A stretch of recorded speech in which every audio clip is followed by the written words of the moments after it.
गुलाब सिंह के कहने पर ईशा ने लिया बहुत ही बड़ा फैसला जो सूरज की दुनिया हिलाकर रख देने वाला है। ईशा इस घर में कुछ ही दिनों की मेहमान है। वो सोच चुकी है काव्या और आरव की शादी होते ही वो ये घर छोड़ देगी हमेशा के लिए। पर किसे पता था उसके जाने से पहले एक ऐसा तूफान आएगा जो सब कुछ हिला देगा। गुलाब सिंह वो इंसान जो दिखने में तो मजबूत है पर अंदर से अपने मकसद के लिए किसी भी हद तक जा सकता है। वो पहले ही तय कर चुका है ईशा अब फिर से उसी के साथ गुलाब हवेली लौटेगी, चाहे उसे सूरज की जिंदगी से क्यों न मिटना पड़े। एक दिन जब घर में सब अपने अपने कामों में लगे होते हैं, गुलाब सिंह अकेले में ईशा को बुलाता है। उसकी आवाज में एक अजीब खंडापन होता है। अगर तू अपने भाई आरव और काव्या की शादी करवाना चाहती है तो तुझे मेरी बात माननी होगी, वरना ये शादी कभी नहीं होगी। ईशा सन्न रह जाती है। उसकी आंखों में डर, गुस्सा और बेबसी सब एक साथ। वो समझ नहीं पाती कि गुलाब सिंह उसे किस बात की सजा दे रहा है। गुलाब सिंह फिर कहता है, तुझे मेरे साथ गुलाब हवेली चलना होगा, सूरज से सारे रिश्ते तोड़कर। ईशा के लिए यह सुनना जैसे किसी ने दिल पर पत्थर रख दिया हो, लेकिन वो जानती है सूरज तो वैसे भी उससे दूरी बना रहा है और उसे यह घर छोड़ना ही है। तो वह सोचती है अगर उसके जाने से आरव और काव्या की जिंदगी संभर जाएगी तो क्यों न वो खुद कुर्बानी दे दे। धीरे से ईशा कहती है, ठीक है, मैं आपके साथ चलूंगी। यह शब्द जैसे गुलाब सिंह के लिए जीत की घंटी बन जाते हैं। वो मुस्कुराता है, एक ठंडी खतरनाक मुस्कान के साथ। जब घरवालों को पता चलता है कि ईशा जा रही है तो माहौल एकदम बदल जाता है।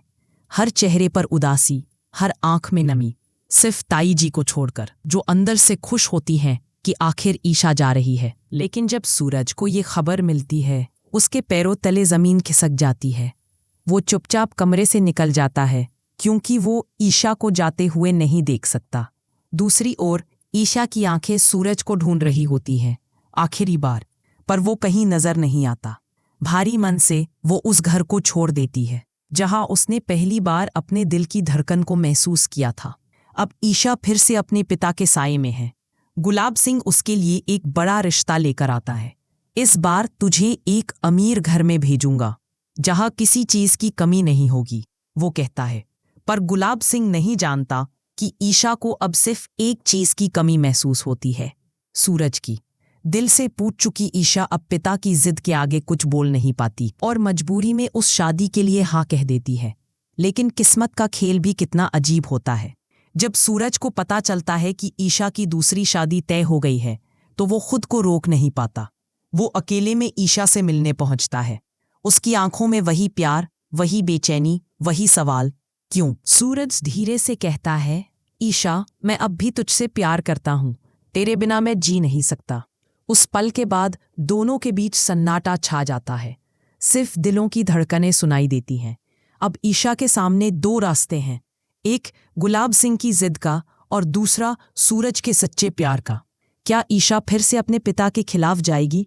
क्या वो एक बार फिर अपने दिल की सुनेगी या फिर दूसरों की खुशी के लिए अपना सब कुछ कुर्बान कर देगी? आने वाले एपिसोड में ये देखने लायक होगा, क्योंकि अब फैसला सिर्फ एक लड़की का नहीं, दो दिलों के भविष्य का है। तो दोस्तों, आपको क्या लगता है, ईशा को क्या करना चाहिए? सूरज का साथ देना चाहिए या गुलाब सिंह की बात मान लेनी चाहिए? अपनी राय नीचे कमेंट में जरूर बताएं, खासकर सूरज और ईशा के लिए। हा, नीचे कमेंट में जरूर बताइए, क्या सूरज और ईशा एक दूसरे के लिए बने हैं? अगर आपको भी लगता है कि सच्चा प्यार कभी हारता नहीं, तो दिल से एक हार्ड कमेंट जरूर करें और लिखें #सूरज और ईशा फॉरएवर।